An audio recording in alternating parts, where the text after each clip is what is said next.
Hello everyone and welcome to the BritHick once again. This is episode 25, our quarter century. Yes. Myself, Connor, and Aaron as always. Aaron, how have you been doing this past 2 weeks? We didn't get a chance to record last week. Yeah, so this week stuff has actually happened compared to last week. Last week was pretty dead.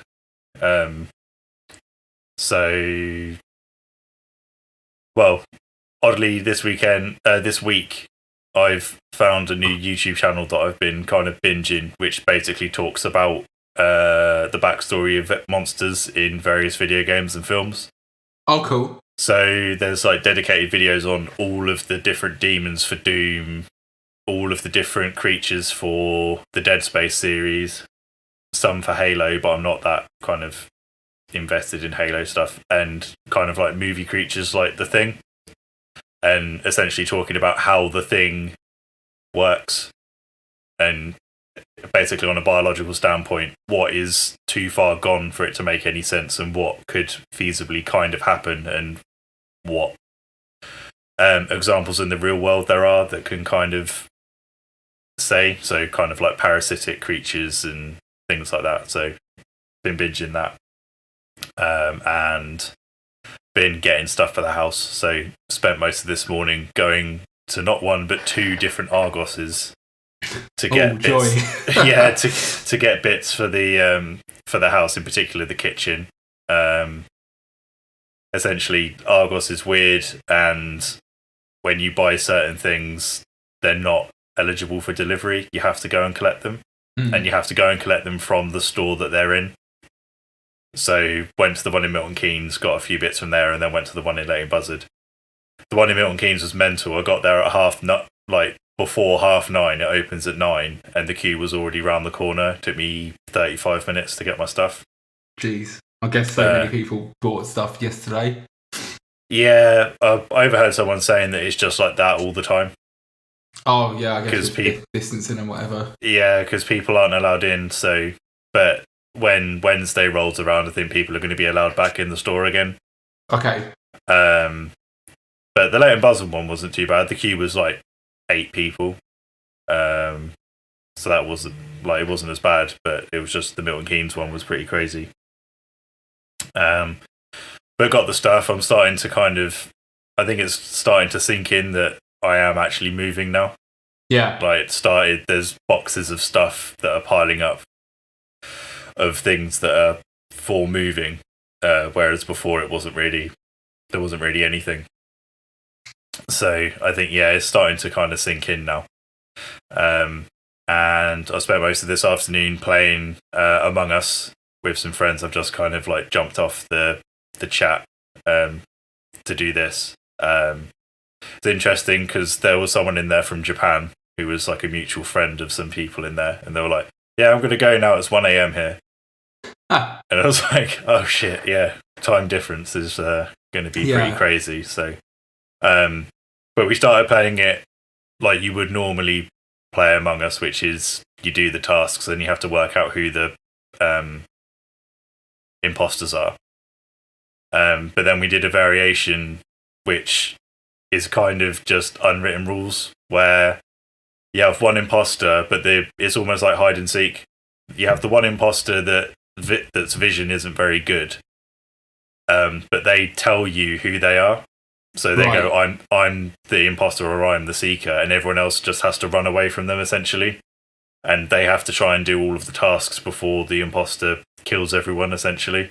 So you don't report any of the dead bodies, and you don't like vote or anything. It's just literally one, and the rounds are really short. They're like 2 minutes a round, compared to when it's the other game, it's like 5 to 10 minutes a round. But yeah, so that's kind of been me today up until if I sound a bit different this week, it's because I'm testing out a microphone that I bought. We normally both use Rode condenser mics, whereas this week I'm using a Aston Stealth mic on the setting that is kind of like a Shure SM7, which has it, but it has a preamp in it as well, so I don't have to jack the gain on my interface. it's just a 1 week thing that I'm testing it out because I've bought it to do for recording vocals and stuff in the future. But it was reduced by like 20% or something. And I've been looking at it anyway, so I was like, oh fuck it, I'll just buy it. Yeah, why not, man? So I've got the intention. There's like another, I say 4, but it's like 3. One of them's a pair of mics, and then 2 other mics that I want to buy so that I can have like a nice little cabinet of microphones, so that when I move and I get everything sorted out, I can start like getting friends and stuff over, like singer-songwriters and stuff that might want to record acoustic guitar or DI'd bass guitar and vocals and stuff. Basically anything that isn't ridiculously loud. So I can't do acoustic drums, and I can't do I would assume that I can't do things like saxophone. I mean, I can't. It's one of those weird things where I think about brass and things like that, and I'm like, I don't think I've heard a saxophone in isolation since like 2011 or something, like just a saxophone. So I can't actually remember how loud a saxophone is. Yeah. It's one of those kind of like odd instruments where I've just, obviously it's in lots of recordings and stuff, and you hear it mic'd up in various situations, but normally it's part of an ensemble. But yeah, so kind of gearing up to move essentially is the main thing that's going on for me now. How about you? What have you been up to for the last couple of weeks?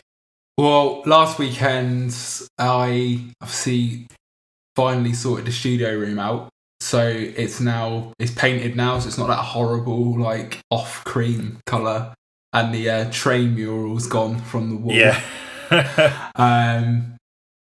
Managed to break the light in the process. Yeah, I was gonna say, like, if you're in the darkness at the moment.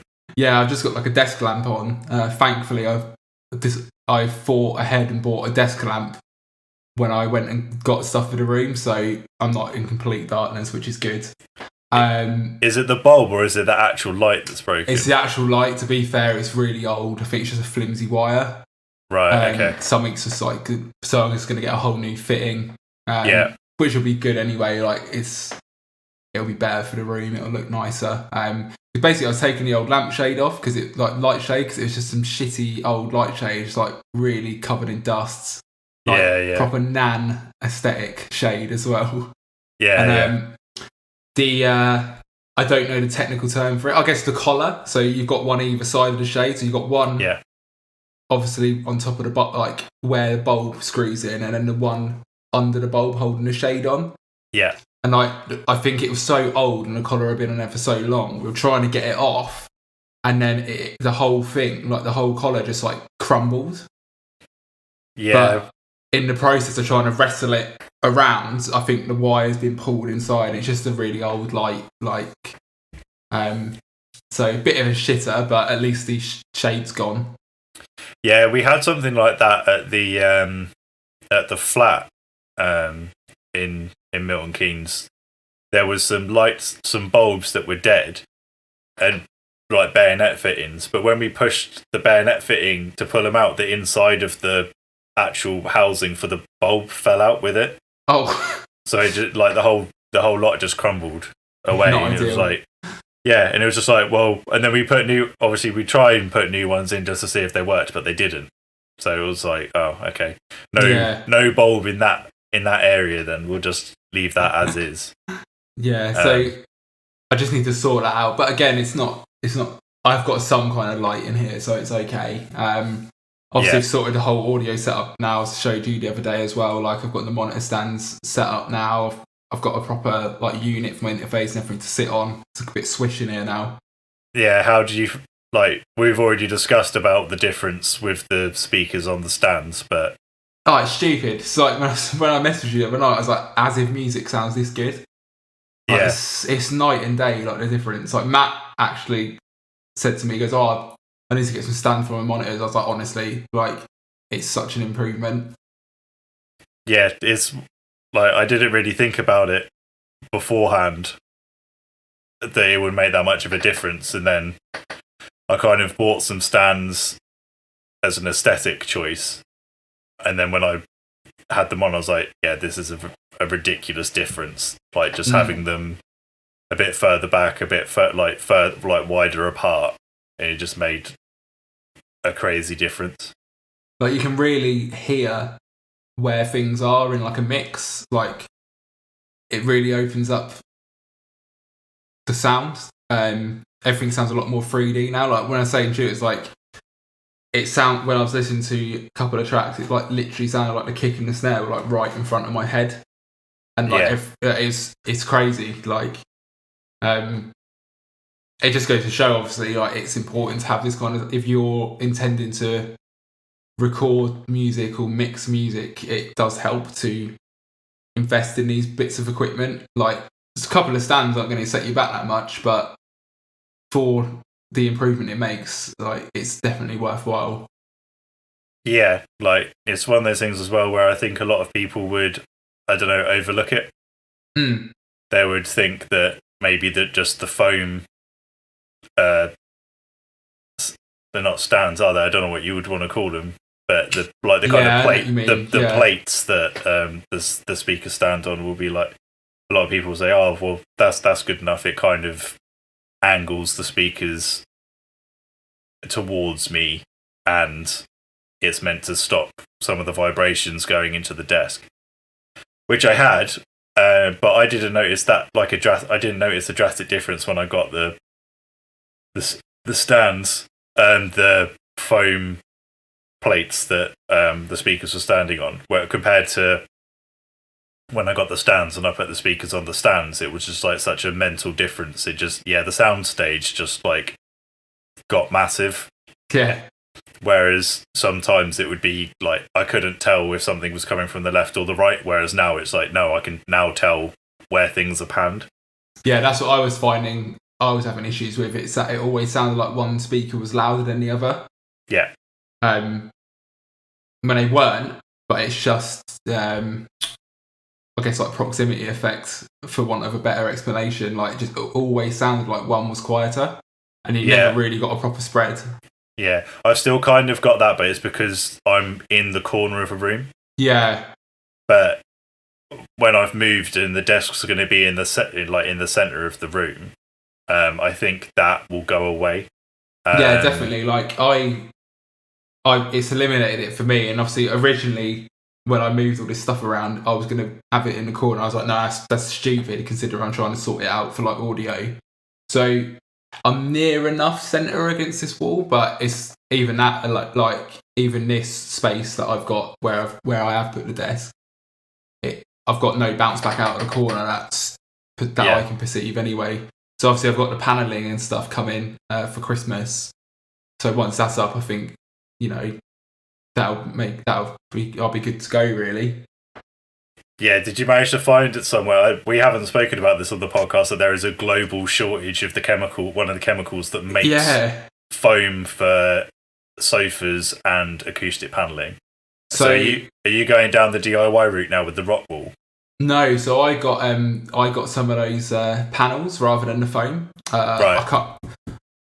It's completely gone out of my head now what the material is, but you know what I mean. It's like insulation foam, not foam. Insulate. That's what when I was saying rock wool. It's like the insulation, like the fiberglass stuff. That's it. Yeah, like fiberglass. So I've got 4 of those panels, so 2 to go behind the monitors and 2 to go at the walls either side for the reflections. Yeah, and I've got 2 60cm bass traps as well. Cool. So I'm going to just treat these 2 top corners, because this is where most of the energy of the speakers is going. Like, it's just quite a big room. So and it's one of those things, you can go down a rabbit hole a bit and think, I'll get all of this stuff. I'll bass trap every corner and the middle of every wall, and I'll make sure I measure all the reflection points out. And it's like, you need to be realistic in like how much it's going to improve the space you're in, because it's not a purpose-built studio.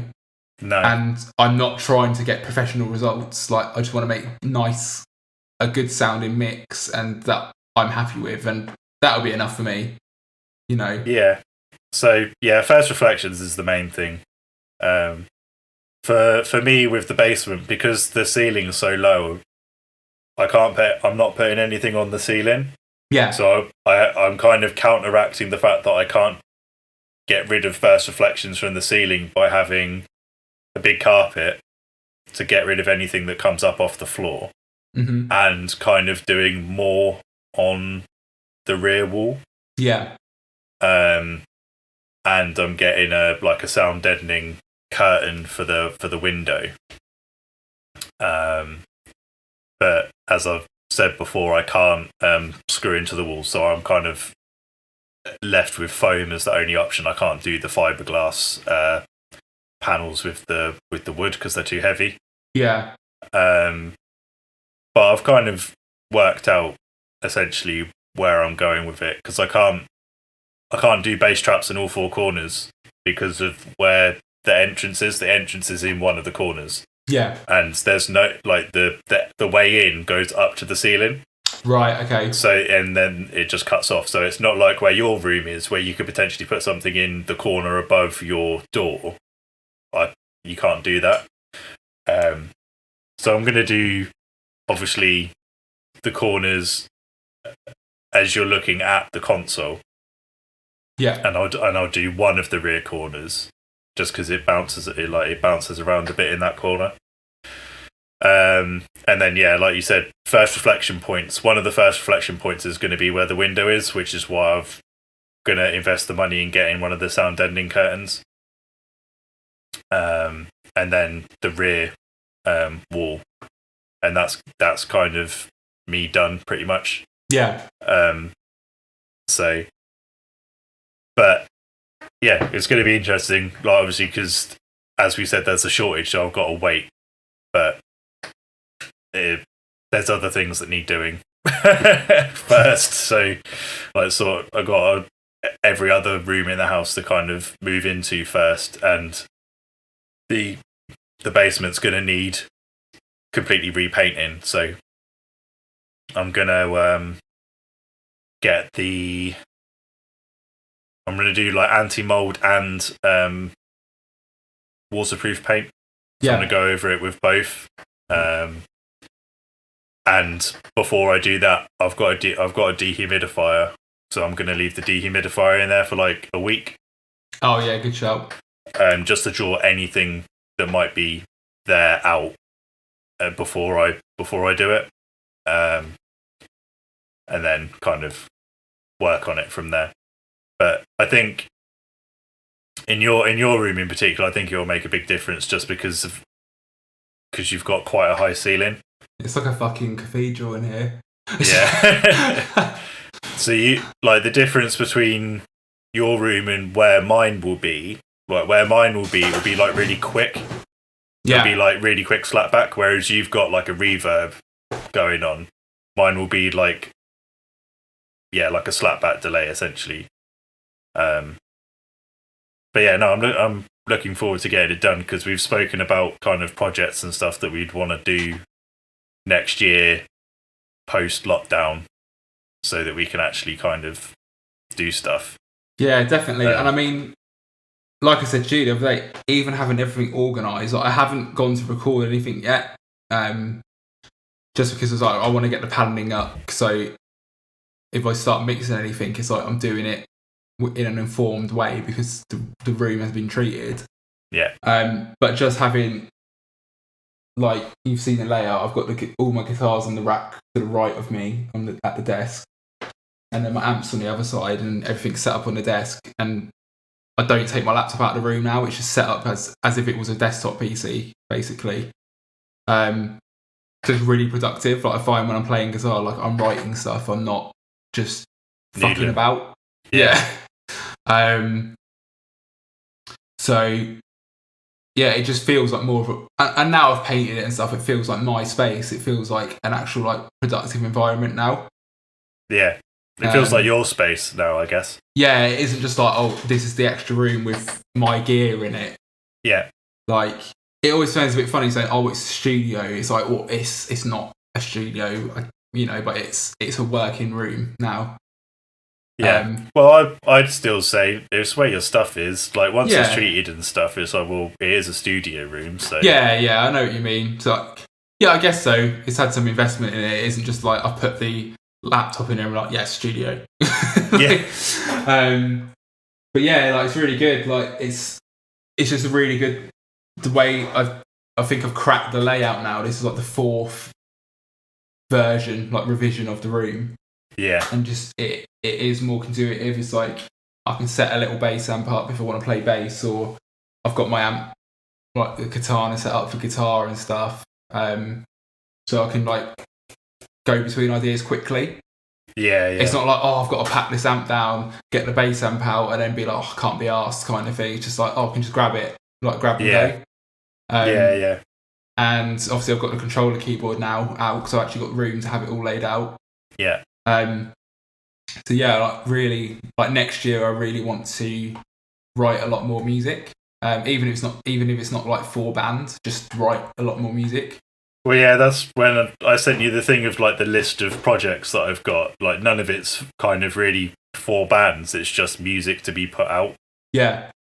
Like rather than wanting to do stuff live and trying to make a deal of it, it's just like, well, we've always spoken about things like, oh, we should do a thrash band or a black metal project or blah, blah, blah, blah. And it's always, oh, but we need to get a drummer in X, Y, and Z. And I think just on the tail end of this year, it's like, well, why don't you just do it and release it and then it's done? Like, don't try and make it a full band kind of thing. Just write the music and put it out kind of thing. Definitely. And it's funny actually you mentioned about this year specifically. Like, I think with everything that's happened, not being able to gig and stuff, it's really like I used to kind of think like that. I was like, oh, it's not worth doing this unless it can be gigged. It's kind of changed my attitude about that a lot. Yeah, same. It's just like because when I used to write music, obviously Casket Feeder stuff notwithstanding, because obviously that is writing for a band. But when I used to write stuff, it used to be in the mentality of like, oh, can it be performed by a band? Like, who would I want to play these parts and stuff? Whereas now it's just like, I just want to put music out. I think part of that's with turning 30 this year as well, as weird as that might sound, because it's not old in the scheme of things, but it's like, look, I've got more actual real commitments than I've ever had. You know, I've got a roof to pay for. And stuff like that, and it's like I can't just start like loads of bands and stuff like that. Yeah. Whereas, and also the music that I'm interested in has changed a lot over the last couple of years. I always love metal, obviously, but there's other things I kind of want to try and do, and it's like I don't necessarily know, and I don't mean this in a like elitist way, but I don't necessarily know the people who are into that kind of stuff or the kind of musicians I would need to do it. So it's like, I'll just do it as a recording project. And that's kind of liberating because it's like, you can just do what you want. Yeah. Like, yeah, you can just sit down and do what you want to do. Yeah, I mean, I was thinking about it. I want to do like my own project, like not like a solo project, but I guess by default, yeah. But I wouldn't do it under my name. I'd give it like a project name. Yeah. But I've been honestly, this week I haven't played anything with gain. It's just been clean. Like I've been playing loads of clean guitar and like acoustic. But then also I really want to do stuff with synths, like which is a bit like more abrasive. So it's like, well, if I just do my own thing, I'll just do whatever the hell I want. Like every release can just be different. Yeah. Like yeah, that's where I'm kind of going with this, except instead of it being lots of different stuff under the same project, it's like everything goes under like different project names, essentially. Yeah. Almost just like being your own artist roster. It's pretty sick. Yeah, well, it's like I said to you before about putting it all, like, because I'm not great at doing stuff on my own. I'd rather, like, collaborate. Yeah. And then just putting it all, like, whatever gets put out just gets put out under, it's almost like a label, but it's not a label, it's just, instead of paying for, like, 13 band camps, it just all goes on one band camp that's under another name, and then you just, here's this project and here's that project, and it all goes under the same banner, basically, instead of trying to imagine trying to keep like 13 different fucking social media platforms active for 13 different I can't even do one. Yeah, exactly. So it's just like, do you know what? Just at the moment, I've got the name Split Pin Collective as the umbrella for everything. Just goes on that, and then it's like, yeah, everything gets released through that. There's not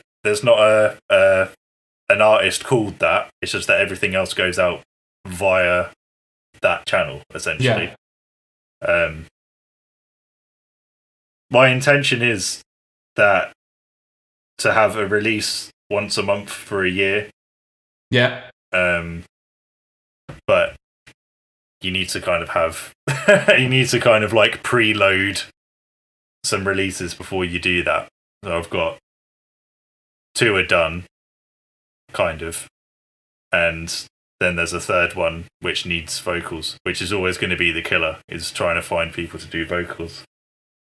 But yeah, it's like, it's one of those things where I think, yeah, my mind has changed, whereas I was looking at all this stuff and it's like, oh, I need to get a full band of people to do it, and now it's like, oh, just get someone to collaborate with so that you've got a second opinion and just put it out.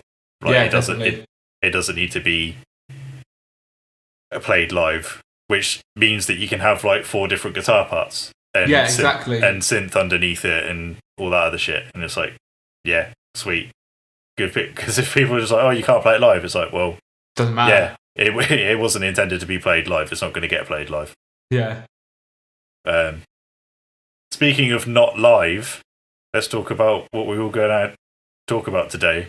Yeah, sure. Do you want to kind of like explain this, because I think you know a bit more about it than I do? Well, so I probably know about half an hour of Googling more. So it's the YouTube algorithm playing silly buggers again, essentially. I watched a documentary on how Akira was created. Okay, in regards to the fact that they were still using traditional animation style and stuff. And because I watched that, obviously, I ended up getting bombarded with a load of fucking weeb shit. And I started getting suggestions, and it was essentially, the thumbnail was of an anime character, and then it said blah blah blah blah plays this, and I clicked on a couple of them, and I was like, what is this? I don't understand what it is. It was like a Twitch stream, except instead of in the bottom corner there being a person playing a game, it was an anime character that was basically behaving as if they were playing a game. So I was like, what the fuck is this? And then I was looking at the channels and stuff, and they've got like millions of subscribers. So I looked into it, and I was like, Vtubers. I was like, right, find out it's this whole other sub thing of streaming of virtual game streamers, essentially, or virtual YouTubers. And in typical Japanese idol culture fashion, there are companies that are 100% dedicated to just shitting out different VTubers, essentially, to make as much money as possible. And I think it was like 7 of the 10 most commercially successful YouTubers via super chat donations, which is where you can pay in the chat of live streams. 7 out of the 10 are VTubers. And most of them are part of the same company, essentially. Right. And as far as I can tell, like, because there's no real way that I can find to work out what's actually happening, is that a real person is playing the game, their likeness is filmed, and then an anime overlay is put over them. Yeah. And then their voice is, like, I don't know if their voice is messed with, or if they put a voice on that matches the character, essentially. And obviously, they're all female characters, because simp life, just you may as well just be fucking printing money with how stupid men are at the moment. With shit like this. But it goes back to stuff like Vocaloids, like Hatsune Miku and stuff, like, and how absolutely ridiculously profitable that is as a thing. Bearing in mind that Hatsune Miku was essentially something they put on the box for a plugin, which was the Vocaloid plugin, and now it sells out stadiums in Japan, like with a fucking hologram Hatsune Miku. It's a bit crazy, isn't it? And basically it's quite similar to that, except for streaming.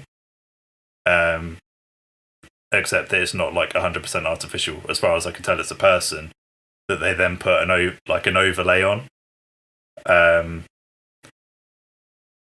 But it does boggle my mind a little bit. Essentially, how popular these things get so quickly. Because a couple of them were like, yeah, it's got 800,000, or it was like 650,000 subscribers in 6 months from when it went live. Yeah. For one character. We're in the wrong industry. Well, it's just, it's one of those things where I was just kind of like, well, surely this isn't a thing. And then, after half an hour of looking into it, I was like, this is massive. This is a massive localized industry, essentially. Yeah. So I watched so you are correct in the way it is done, about it being an overlay, like a mocap's kind of overlay. Yeah. So I watched a video last night when I messaged you, and I was just like, VTubers, why? So there's a guy called Sea Dog VA, and he's a British guy. I'd never seen any of his videos before, but a lot of it's to do with Japanese culture and stuff. So he's a British guy who lives in Japan. Right, okay. And he's got 1.7 million subscribers, so he's obviously pretty popular. And he did so the video I watched, he spent $1,500 on Fiverr VTuber models. So he's not a VTuber himself, right? But obviously, because like he lives in Japan, and obviously, like you're saying, it's a big thing that's come from there. Obviously, it's a good talking point. So he went on Fiverr, and there's people that will make these like animated models and stuff, because obviously it's like a booming market, I guess, now. Yeah. And he spent varying amounts. There's like a $15 one, and to be fair, like it's really impressive that someone's made this animation for like $15. Up to like $1,000 on a really advanced kind of one, with like the hair moves and shit like that, as if you were like moving in real time. But yeah, that was my first kind of like visual of it, and I was like, oh right, this is what it is then. And it's just like, it's just a bit bizarre. Like, I don't get it. Like, the technical side of it is quite impressive. That the people that are making these things, but in terms of like, I don't understand. I just can't get my head around why you want to. Yeah, why you'd be like, oh yeah, I'm gonna watch this like animated thing, which I know is just like a normal person underneath, but it's just it just boggles my mind a little bit. Yeah, the level of like toxicity with it as well is that there was a character, quote unquote, that got retired after 2 weeks because of online harassment. Jesus. Because I think there was a test stream that got released by accident, or it got leaked, but it had the person that was doing the mocap. There was personal information. Shit. Okay. Involving the actual person, and like other people that she knew, like acquaintances and stuff, that got out. Right. And basically she was being harassed like 24/7. She was getting like 700 plus phone calls a day, and like the acquaintances were getting harassed as well. And yeah, like 2 weeks. I think they weren't putting streams up of that character anymore. Then it came back, and then after that, it was like, yeah, no, I can't do this anymore, kind of thing. Crazy. So yeah, it's pretty fucking nasty. And it makes me think of what I've seen as well in regards to companies that create visual kai bands in Japan. Yeah, we've kind of touched a little bit on this, haven't we? Yeah, in previous episode. Yeah, so this is very similar to that they're just pumping out as much as they can, as quickly as they can in regards to characters. And they, as far as I can tell, they have the characters and they get models to do the mocap stuff, and they audition them, and then they get attributed to an overlay essentially to do it. And it makes me think of the way that companies were putting these Japanese bands together. But on the side of that, there were also escorts, like male escorts as well. Okay. In like almost at the same time, but like in that kind of geisha tea party way. Right. Okay. Of they were being paid to like do not like tea parties, but do you know what I mean? Like go and have a drink with someone, and they're getting paid, like kind of getting paid to do it. Yeah. And they're also doing the kind of these like band things where they have to all get dressed up like incredibly flamboyantly, and they could be playing in front of basically the barman. Yeah. Like, you know, the kind of gigs that we play, except they're wearing all of this like crazy, like all of these crazy clothes and stuff that take and the makeup and everything takes ages to put on, and they're playing in front of like 3 people. Speaking of, you mentioned tea party, you could say Earl Grey. Oh dear. Oh. That was terrible. That was great. Sorry, everyone. But yeah, I think, I don't know how long it was going on for. I know that definitely from like kind of 2003, 2004 to the kind of early 2010s, there was definitely a spike in international acclaim of Japanese bands, especially when you said about Dare and Grey. There was like a spike of bands from Japan coming over to the UK, like from kind of 2006 to 2012-ish. There seemed to be a lot that came over. And it seems like at that point in Japan, there was like 3-4 different companies that had contracts with these artists, and if a project didn't work, they'd just dissolve it, rename all of the people, give them a new look, and then put them in different bands. And it would just be like, so you'd have like, they'd put out like an EP, see how it goes, maybe put out another one, and then if it doesn't work after 18 months, the band would just dissolve, and then they'd just get moved into other projects. Crazy. And then it would just be like this, that, and the other, just trying to.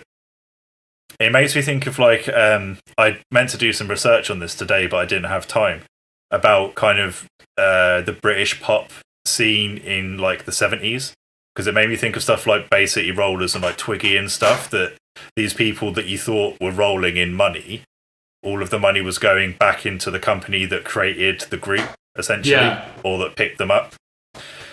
So it was making me think of stuff like that. And yeah, obviously, as we know, the music industry isn't what it once was, and it seems like there's more money in doing stuff like streaming, and it seems like the same kind of mindset of this kind of Wild West, take what you can mentality is kind of diverting over to that. So if you look at the company that I've seen the most of is called HoloLive.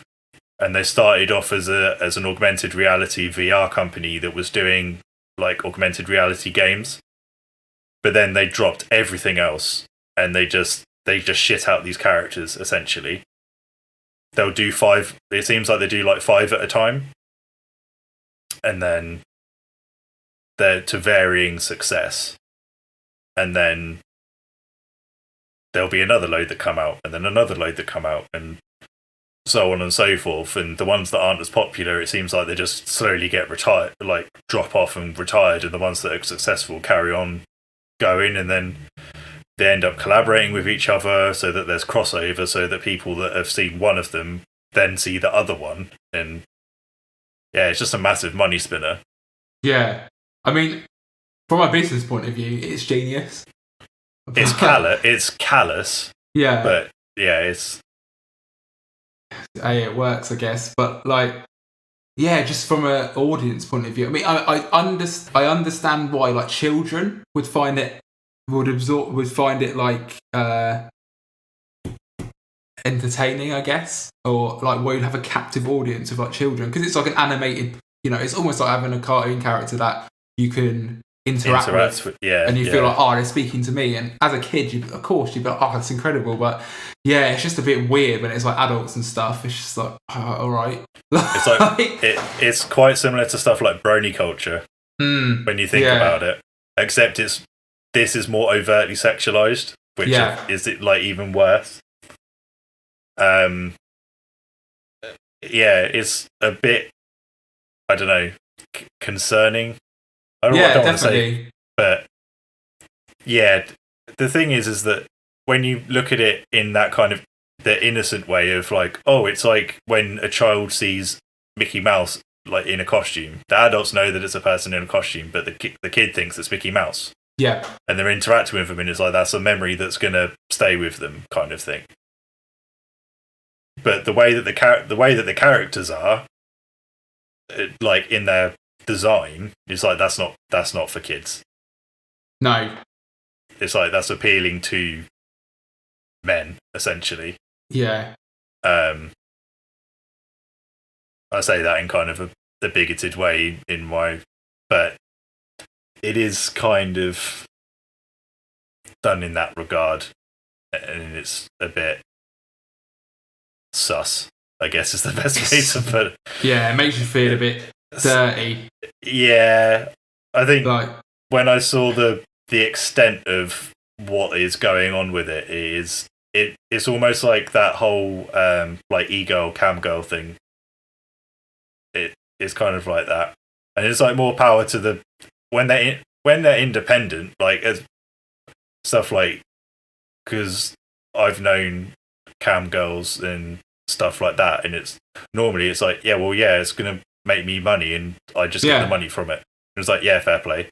The thing is that when you see that there's like these idol companies that these people that are doing the actual mocap work, it's not all the money that's going to them. They'll get a portion of it because they probably get like a salaried pay or something. It's probably some fucking shit done on how many hours they stream or something, probably. And then the rest of the money's just fucking siphoned off into this corporation. It's almost like the corporation itself is like a pimp. Yeah, that's actually a really, really good analogy, to be honest. And the majority of the money's going to them, and they're just whoring out. It's like they're not even whoring out real people. They're just creating all of these like characters, and then they hire an actress essentially to play a game and interact as if they're playing the character. I mean, I guess that's the thing as well. Like if you were one of the actors, you wouldn't have any rights to that image or anything like that. No. So yeah, they're pretty, like I say, it's callous, and it's like it's ruthlessly efficient business, but it's like they fucking got it down pat, really, haven't they? Like, yeah. The ridiculous thing is as well is that like there's no image. They don't own any of the image rights, so the image rights belong to the company, and they can slap that shit on anything. Yeah, it's like one of them. I don't know the names of any of them. One of them is the mascot, I guess is the best way to put it, or brand ambassador for like a pharmaceutical firm in Japan. Okay. It's just like, okay. Wow. Yeah. It goes back to the Vocaloid stuff. The Vocaloid stuff was slapped on a load of GT cars for the last 2-3 seasons before that group of cars got bought out by another firm. It was called Black Falcon. They had 3 cars that all had different Vocaloid characters on them. It was just sponsored by them. And it's kind of a similar thing, like making them into mascots for other companies and stuff. And it's like, and all of that sponsorship money is obviously going straight into the coffers of the company, because the person that's playing them doesn't own any image rights. No. Which, an interesting tangent. Because something else that's happened this week in regards to Formula One. They're talking about putting in a salary cap for teams, so that there's a joint. Each team has a pool of money that is for driver salary. Okay. In the style of things like rugby over here and things like the NFL, and I think the NHL also does it, that a team has a pool of money to pay their entire team. Okay. It's basically meant to be that you can only get so many star players, essentially, and it all balances out. And they asked about, because Lewis Hamilton on his own gets paid more than what the proposed cap is for the entire team. Right. And they asked him what his thought on it was, and his response was, in theory, it would be fine, but in the NFL and the NHL, the players are making more money by selling their image rights for sponsorship. Yeah, of course. To make more money. So they get their salary and then they make a shitload of money doing sponsorships, essentially. Yeah. That they, on their own, are allowed to do. Whereas in F1, they're not allowed to do that. The image rights of the drivers is very tightly controlled by the team. Right. So Lewis Hamilton can do sponsorship, however, it has to be cleared by the team first. So they act as like a gatekeeper to what he's allowed to do. Whereas in the NFL and stuff, that's not the case. They can just do what they want and they broker their own deals, essentially. Okay. Which is similar to what we're saying about the fact that if the people went off and they had their own image rights, they could make a fuckload of money. But the image rights don't belong to the mocap people. It belongs to the firm that's distributed them out. So yeah, I mean, like I said, I only knew about this whole thing a week ago. And it's one of those things that kind of took me by surprise. It was like finding something that's as big as bloody football somewhere and just being like, holy hell, all of these people watch this stuff, and it's so alien and odd. And when you start scraping below the surface, you see that it's like quite nefarious at the same time as well. Yeah, it's pretty crazy, actually, like the layers to it. When you really start looking at it, it's so... I mean, I only know about that kind of idol company thing because of knowing people that were involved in it in the 2000s. Be like, and through, so it's like I didn't know them I didn't know people that were doing it directly. I knew them via someone else, if that makes sense. Yeah. So someone I knew people that were in bands that had that thing happen. And yeah, I mean, it got silly. And I imagine that this whole thing will, I don't know if it's gonna last like longer than, like, it started in 2016 as far as I can tell. I can't imagine that it's going to last past 2025. Yeah. Like, I think it will be a boom and bust kind of situation.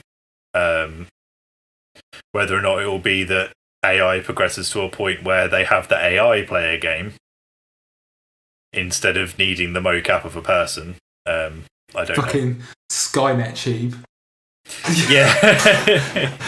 It's become sentient. But then it kind of takes away the thing about the fact that they're like they're meant to be personable and interacting with the fans and all of this kind of shit. So it's like, I don't really know. It's an interesting. I mean, you could have a conversation about this alone for like hours, but it's an interesting kind of look, I guess, into like. I'm going to try and explain this in a tidy way, but I might stumble a bit, but you know, we're becoming more accustomed to like VR experiences, and obviously, as we know, the internet and like online interaction is like kind of like all encompassing and stuff. And I guess it's interesting to see how far you can push the line in terms of like what constitutes like a real interaction. It's like we were saying before in like a really early episode. It's like when you used to speak to people online, people would be like, "Oh, that's not real friends. That's just like an internet friend." Whereas it's like, well, no, you speak to your real friends online. And now it's kind of like, well, you're kind of half watching a real person talk to you on these like VTube things. But then, how important is that human element for a lot of people? Do they even care? It's a strange one. The way that I'm seeing is you think they're behaving as if they're a voice actor and they're playing a part. Yeah. For something, which in my mind means that it's a fiction. Even more so, it's a fictional character. Do you know what I mean? Yeah, it's like you could have an actor from a TV show playing the part of a character, but that person and they're interacting with crowds and stuff, but they're still playing a character. It's not the real person. It's like in wrestling, the amount of like shit that happens with Alexa Bliss as a wrestler. She gets a lot of kind of, I guess, unwarranted attention because she's small and petite and can play the role of kind of flirty bitch, I guess is the best way to put it. Her, but that's the role of her as a character, is that she's a good heel wrestler. Yeah.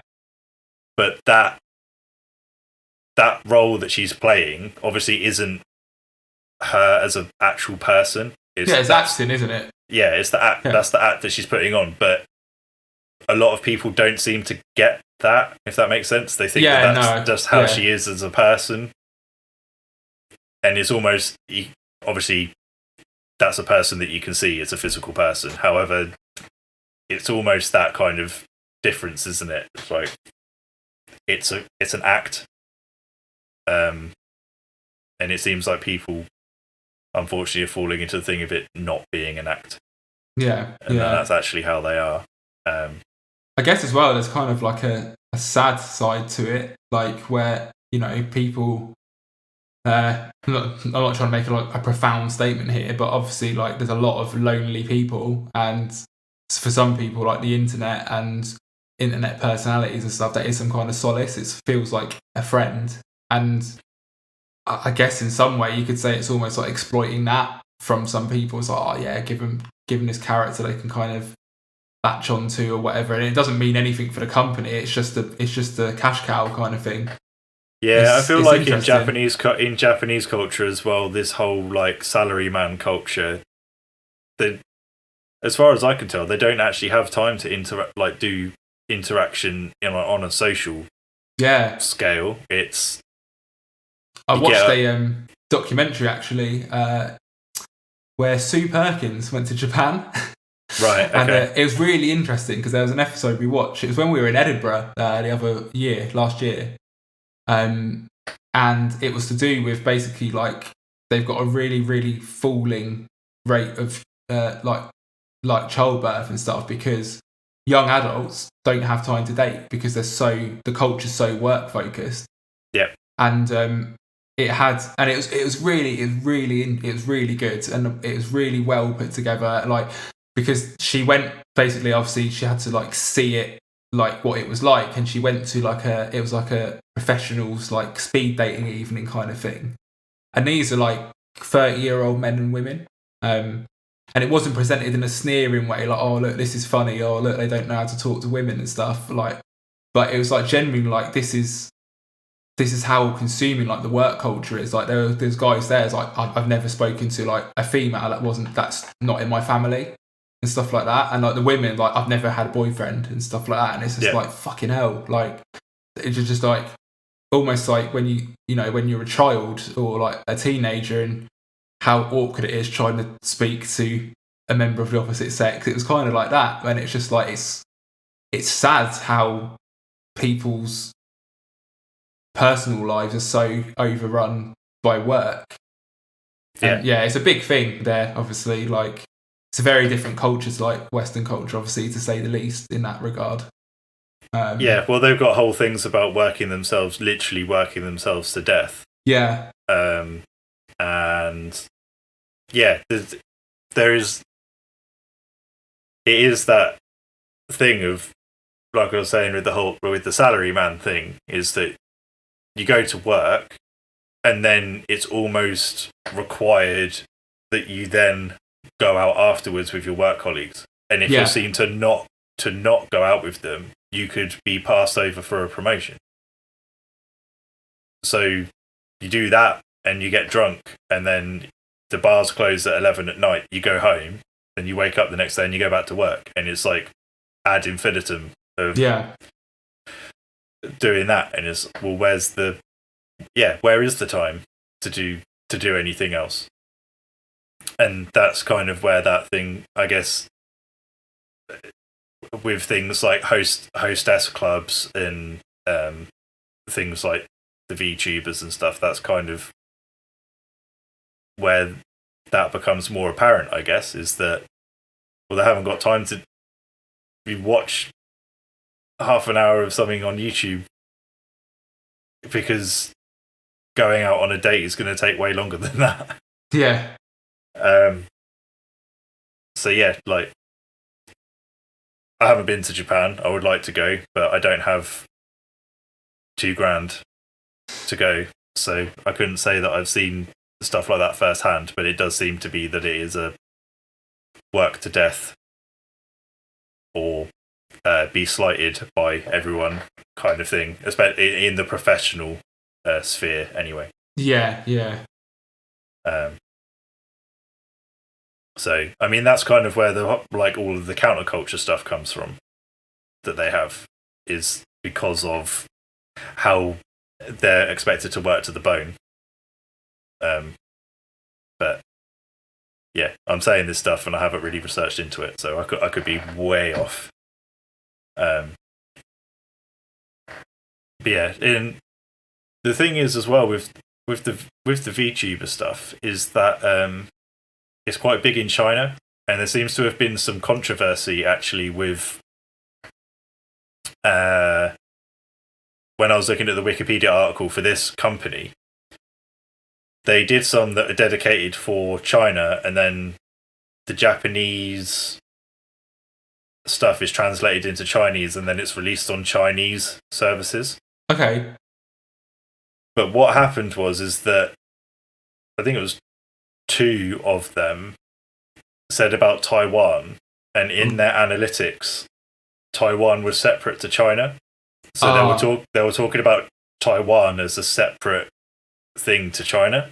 Right. And apparently that kicked off so much that like the whole company had to like issue an apology and then take all the videos down and everything, and they were like, "Oh, we don't share the views of..."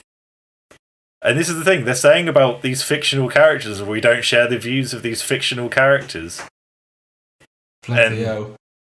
Then they had to issue apologies as the characters to China because they said about Taiwan being a separate country to China. It's insane. When you really boil that down, that's mental, isn't it? Like, it's like, wow. Yeah, I do not share the views of Scooby-Doo. Yeah. His love of Scooby snacks. We all remember when Hey Arnold told workers of the world to unite.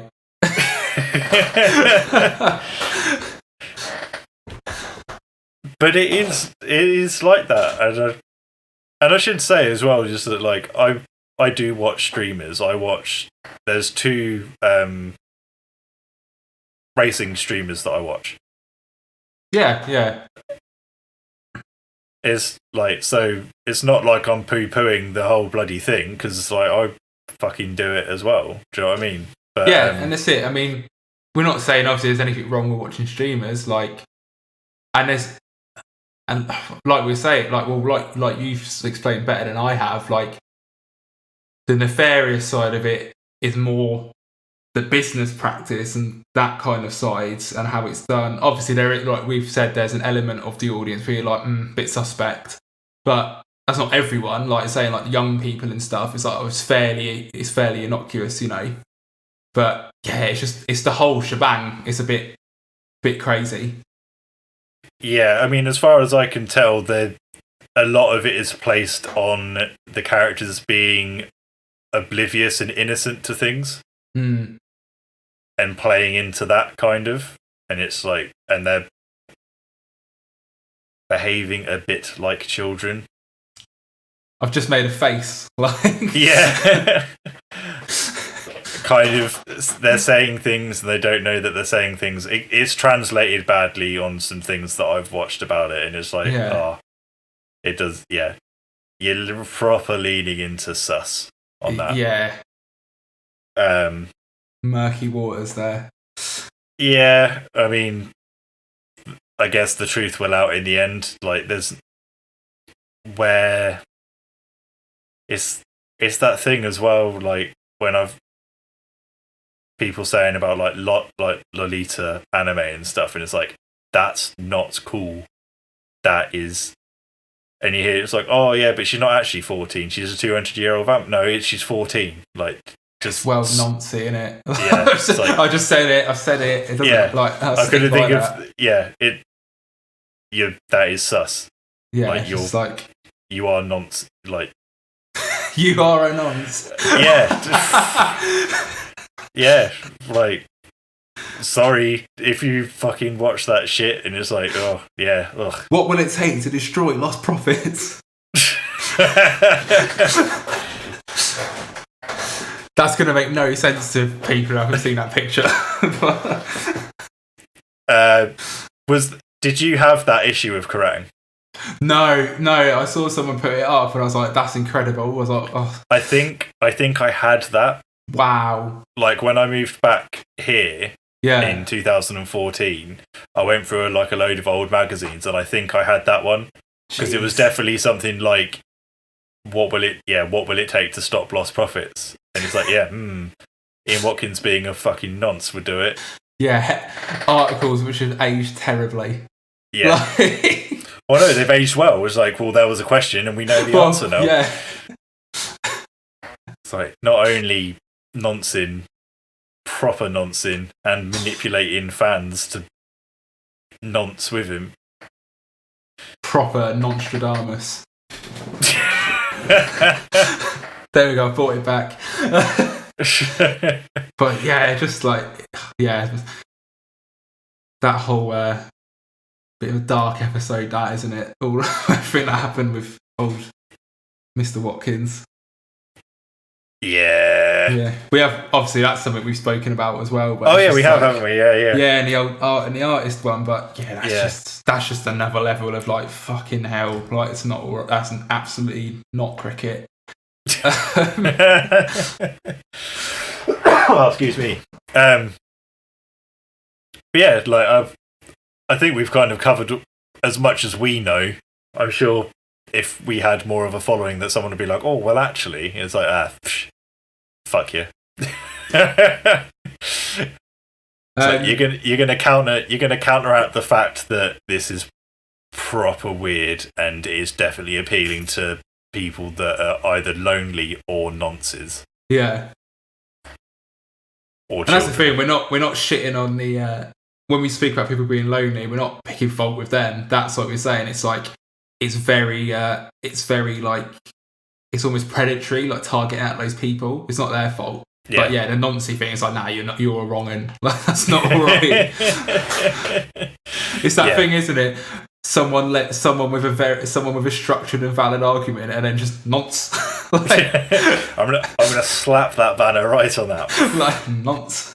I mean, yeah, I think we've covered all the ground we've got in terms of what we understand about that subject, but it's a different subject entirely. But I guess it might be something worth speaking about. Obviously, it's Black Friday. Well, it was Black Friday yesterday, and those sales will go on for like a few days. Yeah.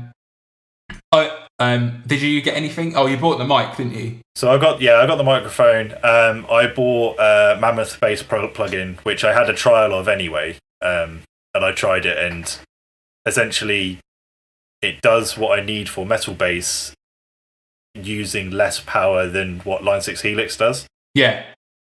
Which is good for me because at the moment my Mac Mini's fine. However, I'm currently waiting. It's going to probably be like 18 months, 2 years before I can get what I want to get, kind of thing. Another tangent is that I bitched and moaned about the M1 chip Mac Minis, and it looks like the actual chips themselves are more powerful than the most powerful Intel chip was that was in the Mac Mini before. Oh, okay. And this is the first generation. The annoying thing is that it only has 16 gig RAM, but it seems to use it way more efficiently. So it's almost like as if it has like 24 gig RAM. But the issue lies in when you start using the things that we use in particular, so IRs and sampled drums. It doesn't matter. They just sit in the RAM because they're samples. And that's where issues start for me anyways, that if I load up a load of IRs, it doesn't matter how fast the CPU is, it bogs down because it's using up all the RAM.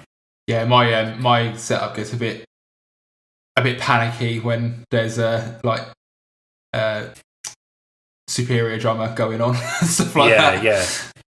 And superior drummer is like over 4 gig, and when you've only got 16 gig, it's like fucking you're maxing it out at 16 gig for that M1 Mac Mini. It's like, oh, I need more, essentially. Yeah. So even though for all intents and purposes these new chips and everything are fucking amazing, it's just not at that point yet where I would be happy to spend the money to get one. But so I got Mammoth because it's all in one, it has cabs and everything like that, and it works in a way that seems to be quite good. That company also does an IR loader called Fenrir, which I had Recabinet before, which was the one that I was using, which was the Kazrog one, which was fine. It did the job, and it allowed you to do 2 IRs on a channel and everything like that. But the Fenrir one, the interface is just like way nicer. Okay. And it also shows you the waveform of the IR, but if you load 2 different waveforms together, it shows you how they interact with each other. Oh, that's cool. And it merges the 2 IRs together into a single waveform. And then when you blend between the 2 IRs, it shows you how the waveform is changing. And that's free at the moment. Oh, sick. From Aurora DSP, which is the company that made that Mammoth bass plugin as well. And the reason that I got the Mammoth bass plugin is because it does crossover high-low split. Nice. In one channel, rather than having to duplicate the bass and then you do the low end clean and then you distort the high end. It's all in one. It's all in one plugin, so you don't have to fuck around with that. I didn't buy it, but Helix updated to version 3. 3.0. So I uploaded that. So now there's a HM2 pedal in Helix. The downside of that is the mod that I did for Helix that showed the real names of everything that it was meant to be. So instead of being like tread plate, it was Mesa Boogie dual rectifier. Like everything was renamed. The update killed that mod. So when I was running the mod, it wouldn't load properly. So I had to reset it back to how everything was to start with, so that it would run again properly. There's been a few other things that I've seen that I've liked, but I haven't bought them. So, and it's mainly mastering stuff. So I don't want to buy it until next year when maybe we've like recorded certain things, and then we can start mastering them. Yeah. So T-Rax 5 has a function called Master Match. So essentially, you can feed it 3 tracks, and it will give you an EQ curve of a blend of those 3 tracks. And you can kind of like lengthen and shorten what part of the track you want it to listen to. So if you like the verse of, we were listening to Drain this week, weren't we? Yeah. So if you like the verse of California Cursed, if you like the chorus of Sentence to Life, and like the mid-late section, or all of Aimless Arrow, you can feed those three things, and it will go, here's your EQ curve. Wow. Okay. And then you can use that EQ curve, and there's like there's other things like multi-band compressors and limiters and that other stuff. But the master match is quite cool because master EQing is something that I just don't know anything about. Like, I'm shit at it. And then I saw another it's like a master limiter called Flatline, which actually gives you the before and after of the waveform, but in one window. Oh, sweet. Which is something that I've always wanted to see, but I've never been able to. I'd master something and then I'd bounce it, and then I'd have to import it back in to see the comparison. Whereas this just gives it to you. It's like, this section will be this much louder if you have the settings how they are at the moment, and it like shows you how much you're squashing and like where the transients are and all of that stuff, which was cool. But I'd have no need for them now. Yeah. So even though there's discounts, I don't really want to get them now. I can wait basically. Yeah, almost like it's easy to do that, isn't it? In Black Friday, buy for the sake of buying. I bought so many plugins last year. Like, I got all of those like Audio Assault plugins and things like that, which have been great. But it's like, do I need more right now? No. Like, I don't want to. You fall into that trap. It's like, I've got 1,700 plugins. Which ones do you use? Oh, 6. Yeah, it's like, and it's one of those things as well. I bought Easy Keys Mellotron, and I actually preferred the Logic Mellotron. Oh, really? Like, I've played the two side by side, and I've switched between them. And it's like, I just prefer the Logic Mellotron. I prefer how it sounds. So it's like, I spent the money on it, but I don't really use it because I prefer the Easy Keys one probably sounds more genuine, but I prefer the timbre of the Logic Mellotron. I got that kitchen stuff, and Broadband, which is really good adulting stuff. Yeah. So it's not particularly fun per se, but I was gonna buy. I said to you, like when you were saying about the stuff that you bought, I had about $100 worth of stuff from the Hoonigan store, which was all like discounted between 30 and 50% because of Black Friday. But they wanted as much as it was going to cost to buy in shipping. Jesus. So I was just like, do you know what? No, because the thing is though, it will cost that much to do the shipping, and I'll probably get busted on import charges and stuff as well. And it's like, funny enough, I got an email through from them. It's like, oh, you can have free shipping, but there's no discounts now.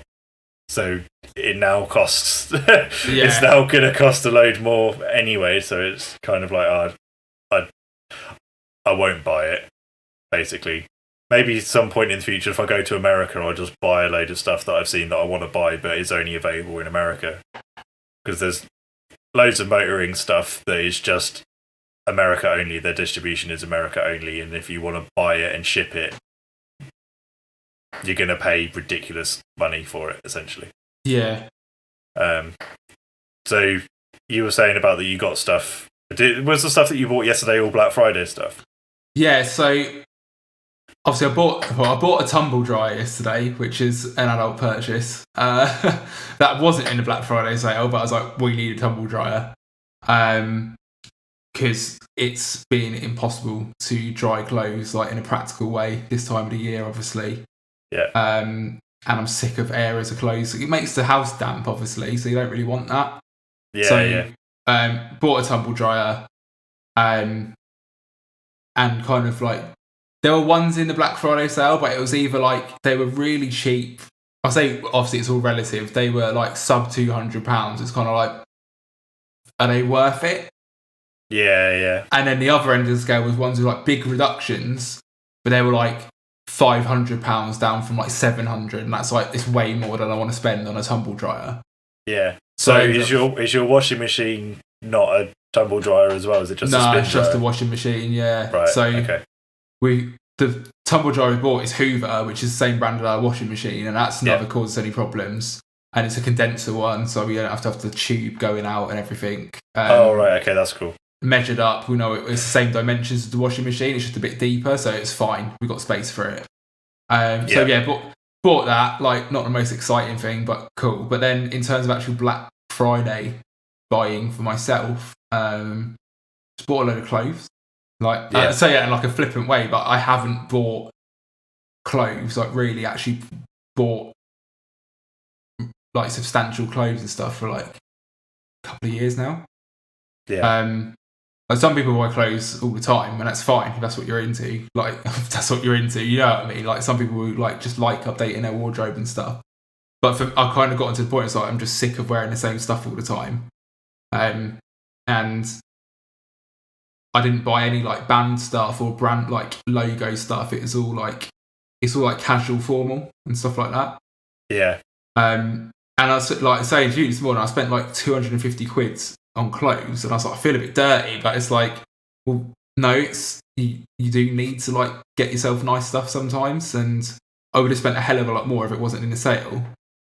And it's just like that's the only thing I've really bought Black Friday. I mean, I had a look at I've had a look at all the guitar sales and like music sales, and nothing's jumped out at me at all. No, like I've got I said before about obviously I've got this microphone, but I was already kind of looking at it anyway beforehand. The other microphones that I've been looking at that I want to buy, they can wait. The preamp that I want to buy wasn't in the sale. Interface that I would have potentially bought wasn't in the sale. There wasn't anything else that I would have bought. It's that thing of there was never anything that was at a point that was going to tempt me to buy. Yeah. There's a couple things that I've looked at that I thought, oh, that would be good. I could save and get that down the line, kind of thing. But it's never been at a point where I'm like, oh my god, I must buy this week. Yeah, nothing. There's nothing where I was like, oh, like just really tempting, or that might be worth getting. It's just been like, oh, this guitar's got a few £100 off it. I'm not after a guitar, but sometimes you see something like that's a mad bargain and it's something I'll actually use. It's like, oh, go on then. But yeah, nothing like that this year. Yeah, guitar-wise, there's not anything. Obviously, there's a couple guitars that I would like to buy that I've kind of said to fill out my collection, but not in a like I must have this because I'm a gigging musician and I will use it all the time. I have those guitars; they're sorted, and I'm happy to carry on using those until they break. But yeah, there hasn't been that thing of this is a ridiculous bargain. I want to get it, kind of thing. So yeah, in regards to that, it's been a bit of a weird one. Like I kind of get all the stuff with the plugins and everything, and it's like, oh, I look at them and go, oh yeah, that looks quite cool, but there's more pressing things that I need to buy. Yeah. At the moment, like I've bought some things for the house. I spent about 150 quid on toaster, kettle, microwave, pots and pans, a table, and things like that. So it's necessities rather than things that are kind of fun. If that makes sense. It's adulting, mate, innit?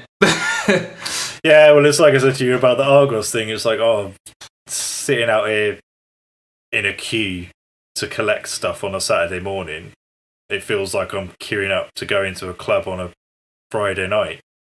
It's like this is being over 30 in 2020. It's just flashbacks to going to clubs in London, except it's on a Saturday morning so that I can go pick up a microwave. There was one thing actually, like the reason I kind of wanted to talk about like the Black Friday is a thing. Like I don't know if you saw it or saw anything about it. Like I became aware of it yesterday because Aston mentioned it. Like some of her friends have managed to pick bits up in it and whatever. But you know, Pretty Little Thing. They're like the clothes like seller. I'll explain that really badly. They're like a big clothes outlet. Yes, I saw someone post about it. Wasn't it that everything was £4 or something? No, it was like 99% reduction. So they were selling things for like 4p, 5p. Jesus. Okay. Yeah, someone was like, I've bought 500 quid's worth of clothes at normal, what if they were retail price for like £6.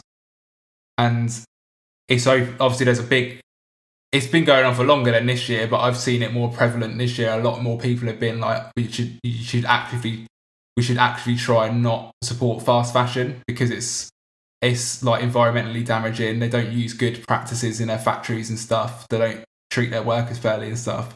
And it's like, this is kind of like that on steroids. Yeah.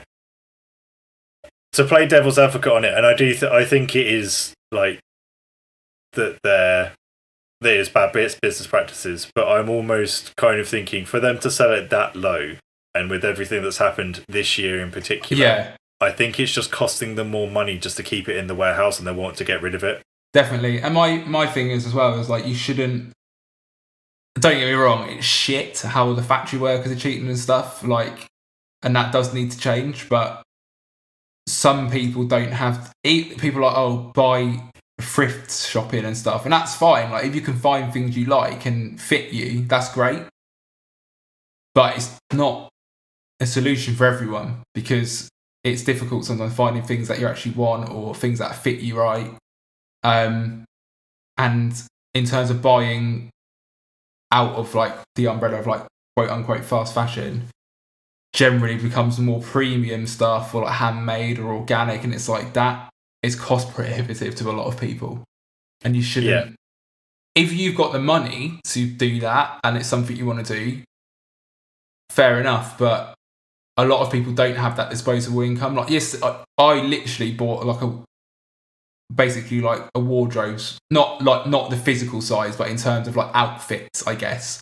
I bought like a wardrobe's worth of stuff yesterday for like 250 quid, which is like, don't get me wrong, I'm not being like, oh, money bags or anything like that. And that's, to me, that's not an insubstantial amount of money. That's to like, I could afford it, but it's still, I consider that a lot of money. Yeah. Some people wouldn't think that was a lot of money at all, but if I'd spent that equivalent in, you know, like handmade or whatever, I probably would have got like 5 things. Yeah. And it's just like, you shouldn't make people feel guilty if they can't afford that stuff. And it's not like the stuff that you bought though was like, well, it was like I was saying to you before about what's it called? The Boots theory of social economic inequality is what it's called, which is from Discworld, which is the rich people stay rich because they don't have to spend as much. And in the Boots theory, as what I sent to you, is there are 2 pairs of boots. One pair is 20 quid and the other pair is 60 quid.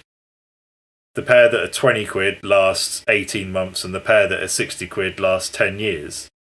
But if you need them and you've only got 20 quid spare, you're going to keep buying the 20 quid pair of boots because you can't save to get the 60 quid pair. But the person that buys the 60 quid pair because they've got 60 quid spare now have a pair of boots that are going to outlast 4, 5 pairs of the 20 quid pair of shoes. Yeah. So when people are like, oh, you shouldn't buy cheap clothes because they're exploitative, sometimes people don't have a choice. Yeah, and like the thing is as well, like I get it when it's like, I understand the argument of like when people buying cheap stuff for the sake of it, but not say for the sake of it, buying cheap stuff and then they'll literally just wear it for a few months, chuck it out, and then ad infinitum because it's like, oh, I just get new stuff. Yeah. I hold on to my clothes for a long time. I've got a pair of jeans in the cupboard that I've probably got older pairs, but I've got a pair of jeans in the cupboard that I still wear regularly that I've had for 6 years. And I'm only going to throw them away now because I've actually completely ripped the right knee out. I've got a jumper that is 13 years old. Yeah, see, it's a thing. Like, I think it's a very different argument. It's like, yeah, I'm buying this stuff, but I'm going to hold on to it for a few years. Yeah. Like, yeah, exactly.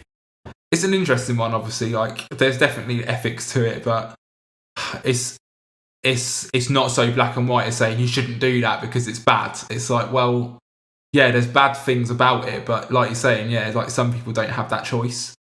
If you've got a choice, make the choice. If you don't have the choice, people shouldn't make you feel shit for it. No, it's like it's similar to. It's not an exact fit, but it's similar to when people are like you should only get organic food. It's like, well, can't fucking afford that, unfortunately. Yeah, I definitely can't. Yeah, but wicked if you can, like more power to you. But no, it's just not practical. Yeah, I mean, if I was flush, fair enough. Like the one thing that I do kind of make a point of getting is free range eggs. Yeah. But even then, some people are like, "Oh no, regular free range isn't right. They do this, that, and the other, but they can still call it free range." It's like, I'm fucking trying. Come on. There's some people you just can't win with. It's like, okay, brilliant. Like, you can't be a fucking saint, you know? No. And it's that, isn't it? It's like knowing... There's definitely, like, knowing some things are shit, but it's like, okay, I'll do what I can to maybe impact that in a better way, you know? Yeah, I'm kind of the thought that if everyone did a little bit, it would be more than a small population going completely ham on it and everyone else just not doing anything. Obviously, everyone doesn't do a little bit. So, but if you can just, in your sphere of influence, do a little bit, I guess it's better than nothing, isn't it? So, just got to do it. Yeah, like the last time I bought clothes and needed to buy clothes, I guess, was last year. I bought some jeans. I bought 2 pairs of jeans. But then I've lost so much weight that they don't really fit anymore. So it's just like, oh, fucked it. Yeah, and the stuff that I was going to buy from Hoonigan was clothes. But I'm not going to pay double the price because of shipping. So, but when I say clothes, I mean hats. Yeah. So yeah, it's kind of like, well, I can't afford to be shipping stuff from America all the time. So I'll just I'll live without the hats. So yeah, I try and make my stuff last. Obviously, I wear my stuff until it breaks. So yeah, it's like if it gets to a point where it's like, nah, that's actually proper tatty. It's like, okay, that's gonna have to go. And even then, sometimes I try and be like, oh, I can turn it into something else. But normally by that point, it's too far gone. We can't save him. Yeah, it is at that point. It's like, surely we can do something. It's like, no, I think it's dead. Literally hanging by a thread. Yeah, I've definitely had a couple shirts and things like that where it's like, nah, that's stretched too far. It's too far gone. Yeah, I think, should we call it there for this week? Yeah. I think we've covered quite a lot. Some interesting avenues today. Next week might be the last week for me until the end of the year, I guess. We might get... it's all going on, isn't it? All the move. Yeah, we might get Lewis or someone else to maybe jump in for a couple with you. Yeah, I saw Lewis today, actually. We went on a dog walk around Winnan Lake. Oh, lovely. How was he? Yeah, good, man. He bought both of the dogs with him. So he bought Frank and he bought Huey, who's a nutter. He's just like really excited about everything. He is a puppy. yeah. But no, it was good. It's like just good to catch up. Obviously, kind of can only really catch up outside at the moment. Well, even after lockdown, you can only catch up outside. We're in tier 2, so yeah. Bloody hell. No inside dealings. So when I move, it's going to be like, yeah, sweet. I'm going to move all of this stuff myself. Hand it to you through the window. yeah.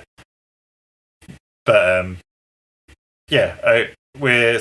next week will be me and you, and then we'll work out what we want to do after that. I think it'll be a couple with Connor and Lewis, because my studio and everything will be in many small pieces as it is packed down and transplanted to my new house, which is exciting times. Thanks everyone for listening to us rabbit on about niche bullshit that is very suspect. If you haven't already, catch us on all of our social medias and all of that crap. Share it far and wide if you can. It would be nice to get a few more listeners if possible. And we will catch you next time. See ya.